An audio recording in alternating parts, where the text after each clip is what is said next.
The Arkansas Razorbacks have had some good years and some bad years. Unfortunately for Razorback fans, the last few years have not been great. Brett Bielema looked like he was going to do a good job, but he ended up sputtering out and got fired after the 2017 season. Then we saw arguably the worst Power 5 hire of all time in Chad Morris, and new head coach Sam Pittman has been trying to pick up the pieces and rebuild this program. It doesn't help that the Razorbacks play in the hardest division in college football, and it will be tough sledding for them to ever get to the top. Luckily though, Sam Pittman has done a great job so far.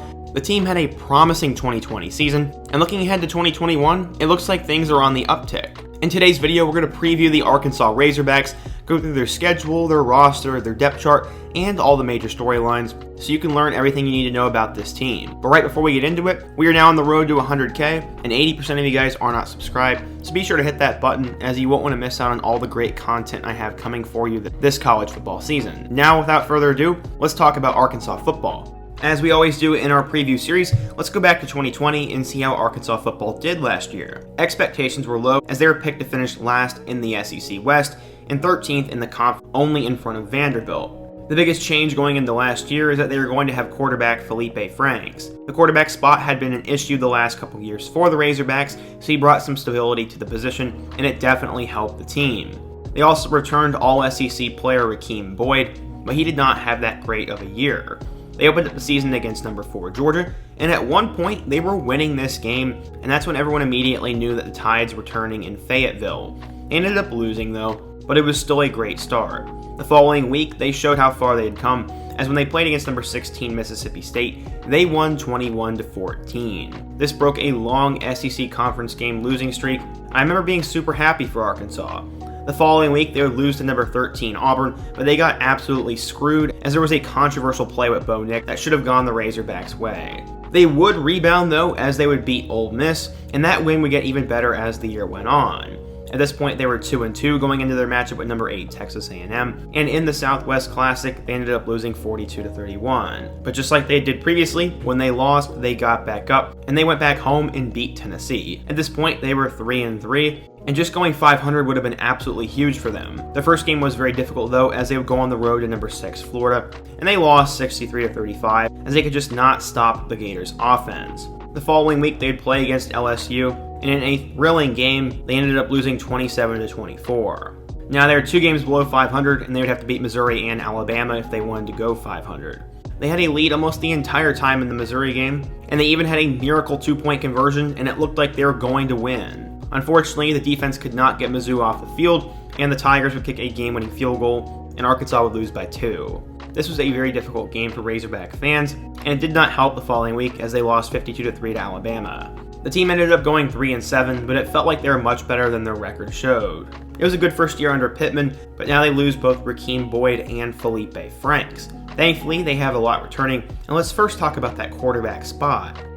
When we first take a look at that quarterback room, the guy who is going to determine this 2021 season is KJ Jefferson. Coming out of high school and in his first few seasons, he has shown flash in that he is the future of this team. In my opinion, he could be the best Arkansas quarterback in quite a while, and is one of those players that can take over a game. But from there, who else do they have? The backup will be Malik Hornsby, who was also a big-time recruit coming out of high school. And then from there, you'll have Cade Renfro, Lucas Coley, and John Stephen Jones. Yes, he is related to Jerry Jones. The running back spot gets a little bit interesting, as they did lose Rakeem Boyd, but former Arizona State transfer Traylon Smith really emerged at the end of last year, and he should be the starter. From there, at the backup spots, I expect TJ Hammonds to play, and true freshman Raheem Sanders. People were really high on him, and apparently he is the biggest back on the roster already, so he could be one of those players that breaks out from the get-go. After that, you're going to have Josh Oglesby, Dominique Johnson, and AJ Green, and I like this running back room. At wide receiver, they're anchored by arguably the best wideout in the SEC in Treylon Burks. He could legitimately be a first-round pick in 2022, and I'm super excited to see what he is going to do. From there, they also have Devion Warren and Trey Knox, as those 2 guys are likely going to be the other starters. I'm not 100% up to speed with everything going on with Razorbacks football, so don't crucify me too much in the comment section, but other guys who should play are former Oklahoma transfer Jaquaylin Crawford, Florida State transfer Warren Thompson, Tyson Morris, John David White, Darren Turner, Kendall Catalon, Jaden Wilson, and Bryce Stevens. Unfortunately, Keytron Jackson had to recently retire, so I feel bad for him. I am a big fan of this Razorbacks wide receiver room, and it would have been even better had Mike Woods not transferred to Oklahoma. At the tight end spot, you're going to see Henry Hudson, and looking ahead to that offensive line, they are anchored by Myron Cunningham, Luke Jones, Ricky Stromberg, Ty Clary, and Dalton Wagner. When you look at that defensive side of the ball, former Missouri head coach Barry Odom is the defensive coordinator there, so this unit should be pretty strong. They're anchored by guys such as Jalen Catalon, Bumper Poole, and Grant Morgan, plus Missouri transfers Markel Utsi and Trey Williams should also play a lot as well. If there is a guy that I forgot about, failed to mention, or someone you think will break out, be sure to let me know down in the comment section and give me your thoughts on this year's roster. Now, let's talk about their schedule. Every Arkansas fan this year would like to see this team get the 6 wins, and as we go through their schedule, we're going to see if there is a way for them to get to this. In week 1, they open up against Rice, and this is a game that they should win. Put them at 1-0. In week 2, we have one of the games that will determine the season, as they will play against number 21 Texas. I am 100% sure that this game will be sold out, and it'll be absolutely rocking as it is a 7 o'clock primetime ESPN game against a rival. I think this game will be close, and I do believe it will be 50-50. Texas is overhyped every single year, it seems, and in their big matchups in the past few years, they've blown it to Maryland and they lost to LSU. So I'm extremely tempted to pick Arkansas. Unfortunately, I already made my Texas preview, and I picked the Longhorns to win that game, but do not be surprised if Arkansas pulls this off, and this is one of the key games to their season. In week 3, they come back home to play against Georgia Southern, and while they are one of the better group of 5 teams, this is a game that Arkansas should win, and they are better than the Eagles. After that, they have a very difficult 3-game stretch as they first start out neutral site against Texas A&M. The Aggies are top 10, and they are my pick to win the SEC West. So while Arkansas may hang around for a little while, I think A&M will put it on cruise control in the second half.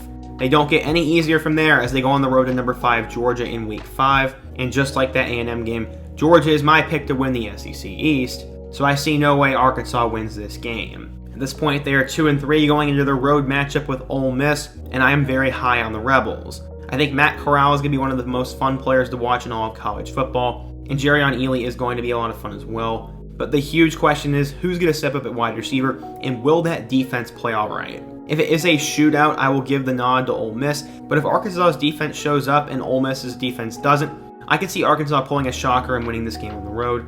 But for now, I'm going to play it safe and go with Ole Miss.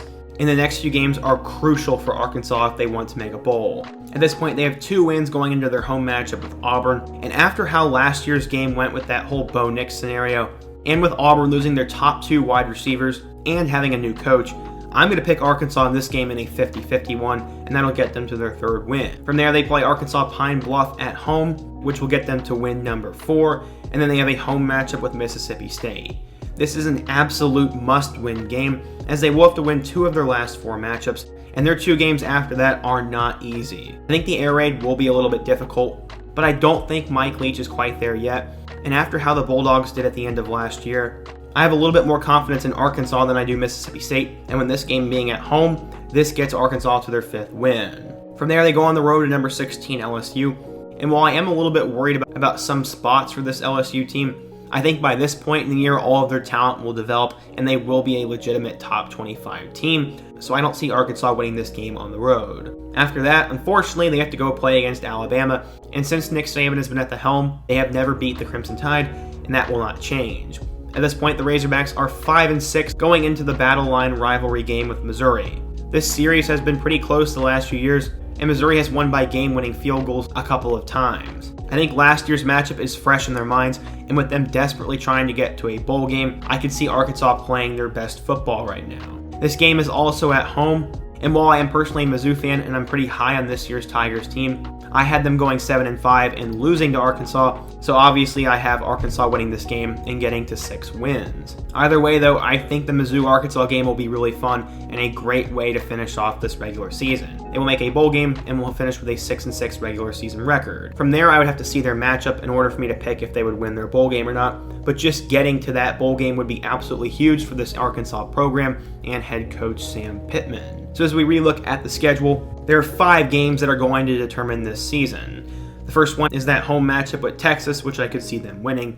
The road game at Ole Miss, the home game against Auburn, the home game against Mississippi State, and the home game against Missouri. I see them winning 3 of those 5 games, with the 2 losses coming to Ole Miss and Texas, and the wins coming against Auburn, Mississippi State, and Missouri. Things could either flip in their favor, as maybe they beat Texas and Ole Miss, and it could also go south for them, as maybe they lose to Auburn and Missouri. Either way, I do think Arkansas is going to get to 6 wins, and the momentum for the program is only going to continue. KJ Jefferson has the potential to be a Dak Prescott kind of player in his career, and while he may not have that kind of season this year, I think he will show glimpses of it, and Treylon Burks could become the best wide receiver in the conference. We will have to see how the defense does and the running game, but overall, Pittman has this program headed in the right direction, and I think they should see the postseason this year. What do you guys think, though? If you're an Arkansas football fan, give me your prediction, your thoughts on what I got right and wrong, and your expectations for this program and this year. If you're a fan of another team, give me your thoughts as well. Let me know what school I should take a look at next, and before you go, don't forget to hit that like button, subscribe if you're new here, and check out all my other videos on the end screen. I hope to see you guys again soon, but until next time, peace.